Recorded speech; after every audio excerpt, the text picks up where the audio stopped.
Alright there guys, it's Biff the Banana here with the Tunbridge Talk Specs, bringing you week 6 of the Big Juice Pokemon Draft League. This week we're playing against the Galaxy Gengars, coached by Chase. Before we get into the team build, just going to ask you to drop a like and a subscribe if you like the video, because they really help me out. Only a small percentage of you guys are subscribed. I'm going to show that on the screen. But yeah, so it would mean a lot and it would really help me out. So let's get into the team builder. So we've got our 6 ones here, and before we get started with that, we're just going to hop into the prep doc here and take a look at the opposing team. So obviously, notable threats straight away. We've got Gouging Fire, Hisuian Samurott, and Hisuian Gouging. Now, this team is, how do we say, a little bit vulnerable to a big Terra Glastrier in Aurora Veil. So that was kind of what I decided to go for. Gouging Fire, big threat being Burning Bulwark and stuff, but as you can see, all the threats here are physical, apart from maybe Gouging Hisui, but that's really more of a sort of semi-passive one anyway. So let's get into the team and why we picked our sets. So we've got this set with Epona first of all, running High Horsepower, Curse, Icicle Crash, and Roar. The idea with this was Boots meant I could come in on any rocks or spikes that Glycical had set up. Terra Fire was so that if we ran into a Burning Bulwark, we didn't get burnt. And then, yeah, this is just big attack, big bulk. Kind of the most standard, if you like, Glastrier set we've used all season.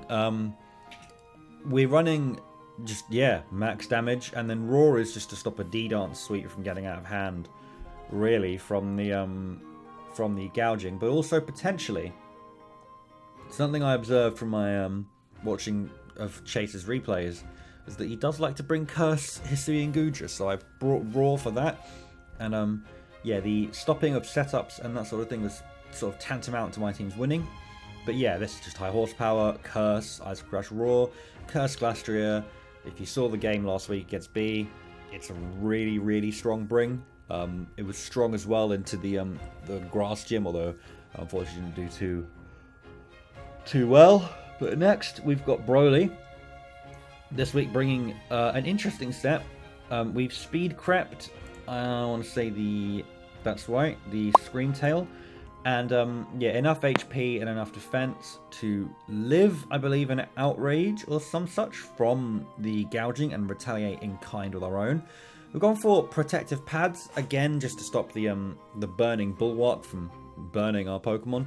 Knock off U-Turn, Outrage, Earthquake. This was originally a banded set, as you can tell by the moves, and I figured they worked just fine for this protective pad set as well, just chipping things down, pivoting out, all that sort of stuff. Makes Roaring Moon and Broly here a very good, just a nice reliable bring this week. Big physical attack, big special bulk, you know. Could do some big damage. Earthquake as well, letting us hit things like the Hisuian Gouging. And that'll take us on to the debutant for this week. Da Big Wheeze. Big Wheezing himself. The first of 2 new faces in our team this week. Big Wheezing comes in for Go-Goat and makes his debut right away, running max bulk, pretty much, and some special bulk, but running Toxic, Corrosive Gas, Pain Split, Haze with the Black Sludge. Black Sludge gives us recovery, and if anything gets switched, root, or tricked, or whatever, it will harm the opponent. Toxic, obviously, very nice, lets us damage passively things like gouging, things like Hisuian Samurott, yeah, Screamtail, I guess, Dusclops, things that are either going to physically try and kill us, or things that are going to try and stall us, like the Dusclops. Corrosive Gas, very nice little bit of tech, lets me destroy any held item on the Galaxy Gengars Mons, including Steel types, so even Hisuian Gouging isn't safe. Then we've got Pain Split, it's the only form of recovering that the Big Wheeze gets. And then finally Haze, just stopping those sweepers running amok. Again, gouging, if it gets a single Dragon Dance off, is kind of winning games. So that was critical, as well as stopping Curse, Hisuian Gouging. It's another potentially nice option there. And that moves us on to Hokoyoku Gitsune, some fucking... It means Arctic Fox in Weeb speak. I am not going to try saying that name again without Google Translate helping me out. But Ninetales is our second debut this week, running a fairly standard specs set. This would let me two-shot pretty much everything in the hail, but in the end, I also couldn't justify leading out Aurora Veil, because Aurora Veil is so good into a team with setup Glastria. But yeah, it's a pretty self-explanatory Arctic Fox this week. Yeah, and it's nice to see the two new debuts. This obviously comes in for Charizard. So we'll move on next to our good old friend Snakes on a Plane, our original physical wall, and he returns once again this week to do a similar job. But as you can see, things are a little different on the Snake this time. We've got Mirror Herb. Now, Shed Skin, of course, fantastic ability. Body Press, Earthquake, and then Setting Rocks. Just very nice. And the idea is you send this in on a Dragon Dance from Gouging Fire, and then you can kind of win the game. Now, you can't hit, granted, you can't hit the Gliscor very well, but everything else, you can kind of run through it. It's quite funny. And hopefully we'll get to see it in the game. And last of all, we've got Gogeta. Iron Valiant, going back to basics this week with a Choice Spec set. Moonblast, Vacuum Wave, Shadow Ball, and CC to close us out. CC just lets us hit that Goodra for a bit more damage than a Moonblast or an Aura Sphere or, say Focus Blast would. Shadow Ball lets us super effectively hit, I want to say the Scream Tail. Yeah, lets us super effectively hit the Scream Tail, lets us hit the Ferrodraff if it terrors. Moonblast is just a really strong neutral move. And Vacuum Wave, just giving us some priority to finish things off, like if Hisui and Samurott is going for some sort of banded Aqua Jet or something, just lets us, you know, close out those tight matchups. And yeah, this is our 6th this week, and let's get into the game. So here we are at the start of Game 1. For the team the Galaxy Gengars brought, this is pretty much what I expected. We're looking at Dusclops here. Is going to try and wall all of our attackers and burn them with Willow, and then whittle them down with Nightshade probably. We're looking at Goodra, who I believe will be Curse. We've got D-Dance, Gouging Fire, it just has to be. And then looking at probably a sort of stored power for Idraf, if I would have to guess. And probably then a banded or scarfed Samurott Hisui. We've got Terra Steel on the Ferrodraff, which did throw me a little bit, but granted that we're Terra Fire ourselves and that we've got a ground type sweeper and high horsepower and stuff. Terra Steel, not too bad, so let's start. Go straight in with Ninetales, Hokyokitsune, and Humpty Dumpty, and we're going to go straight into that big wheeze off rip. We see a heavy slam, and that indicates to me this is going to be cursed because that's a physical move. So we sit, unfortunately, on the business end of a Draco Meteor, but we managed to get rid of the lefties, use our own Black Sludge, get out of here for Sandaconda because it can take a half special attack, no problem, and in fact we do. Go ahead and set rocks this time as we see the switch easily. Frisk's our Mirror Herb, so I'm thinking that tech might be over. And yeah, we're just going to start resting because Kurapika can't really do anything to a Shed Skin Pokemon. And speaking of, there it is, straight away. We're going to go ahead and start just whittling down this Dusclops here. It throws a Toxic at us, and we're going to take that first turn of Toxic Chip and then hit another Earthquake, and it's really looking to put some work in on this Dusclops, and we get another Toxic bit of chip, but then we rest again, and Seismic Toss going to do a good bit of chip, get 100 damage. Shed Skin fucking is an ability. We wake straight up, click another Earthquake, not looking great. Will-O-Wisp comes in, Shed Skin again is an ability, just no burn, no luck, and yeah, Earthquake, and that's going to be the wall completely dealt with. We're going to see Samurott here, and then we're going to go straight back to Ninetales Lola for that resisting on the dark. But we see Flip Turn instead. Goodra comes in, and I think we go straight for an Aurora Veil here. And yeah, we're going to start seeing, there it is, the Curse set, just exactly what we expected. That big wheeze can come right in. Another Curse, and thanks to that half speed, we're just going to go ahead and click Haze right here, and no more Curse boosts for you. Draco does come in, unfortunately, still kills us behind Veil, but we're like, well, with Specs, we've got another 2 turns of Veil. Now, Glastria, basically unkillable this turn. We're going to go ahead and click Curse.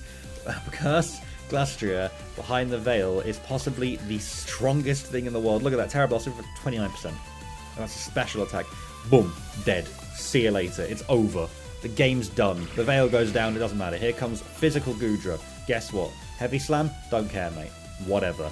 Bonk, high horsepower, see you later. In the bin. Gooey on a Curse set, not a problem.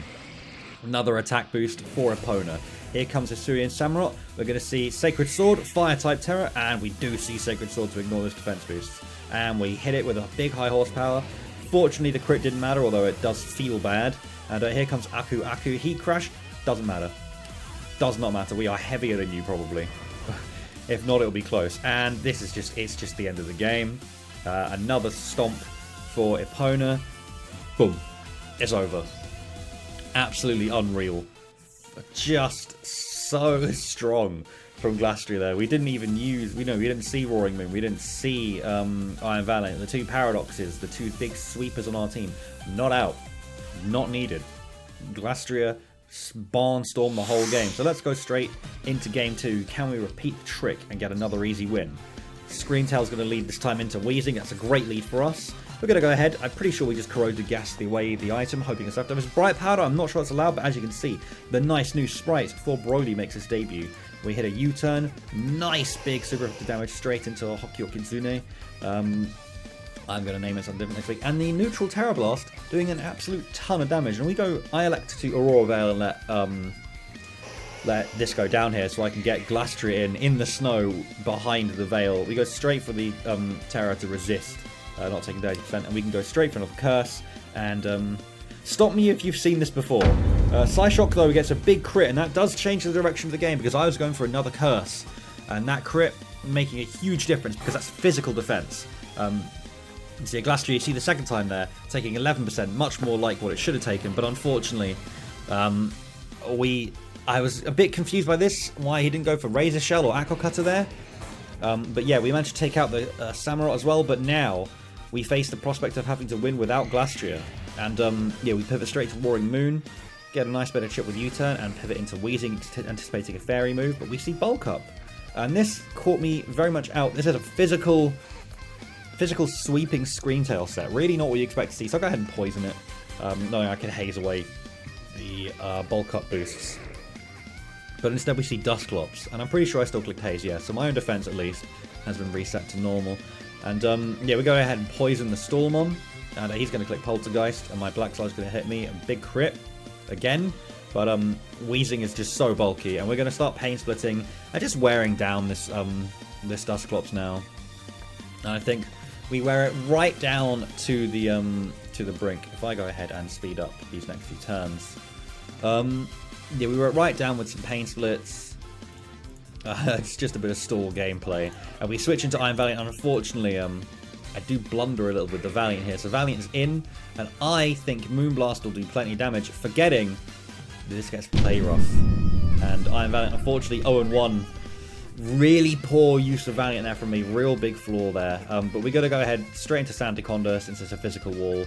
Not bothered. We get the rocks out. Going to be very nice. Stopping any sort of... not really stopping anything. Just nice to get rocks out, really. And yeah, we're going to wear down. And unfortunately, Wheezing does get the kill on this over Sandaconda because of the Toxic. Putting Wheezing 2 kills despite having no attacking. And you can see here we are. The Mirror Herb coming in clutch.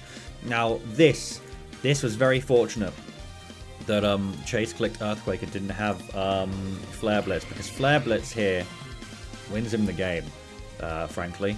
I do not believe Wheezing is on much health. It's on 17%, yeah. Flare Blitz there wins you the game with Gouging Fire, just straight up. But fortunately he doesn't have it, and Sandaconda can go ahead and clean up with the Mirror Herb tech. And that is Week 6's games. It was... nothing, fortunately, too complicated. There were a lot of scary things on Chase's team, and it was a really good game in the end. That Gouging Fire, very nearly, again, if he just had Flare Blitz, would have absolutely steamrolled my team. But fortunately, we got let off. And yeah, another win down into the books. So let's go ahead and take a look at what this means for the league table and the KDs, etc. So here we are, we're at the table. As you can see right now, as of week 6/7, we are second. We've not played, we're a game in hand on MNAS, so that could mean we go up, we retain our place, or go down on differential if we lose. But as you can see, what's really important, our GOAT Epona is #1 kill leader, and this is considering the fact Landorus T has technically played an extra game if he came in the week JC just played with MNAS. Just going to zoom this back out. Oh. It's going to zoom it back out to 100% so we can see the more of the full league table. And unfortunately for our opponent, the Galaxy Gengars, He is 0-6 and minus 41. And that is not fun at all. My heart goes out to you, man, because Season 3, Season 4, I have been where you are, and it is horrible to keep slogging through. But I believe next season you'll come back a lot stronger. We're going to have a look. Our next highest kills, we've got Roaring Moon with 13 and 7.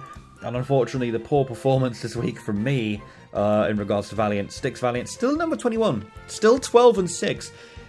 Despite the fact they got all 12 of those kills in the first, like, 3 weeks, it's held its ground very well, considering the rising of things like Fluttermane, Saraledge, Snorlax still hanging around, and it's only played... Samsung Smart Logs have only played... well, actually, they're 6 games in as well. They're up to date. But, yeah, it's looking good for us. We've got Glastrier on top. We're second best behind the Terraformers. And next week, we do face the Samsung Smart Logs. So we are playing... Oh, yeah, we are playing Noah next week. And then in week 8, if we win that, hopefully we do, that'll be a top-of-the-table clash between us and the Terraformers. So you're not going to want to go anywhere. The season's really just getting started, and we're going to get some big, big games very, very soon. We'll see you later. Bye-bye.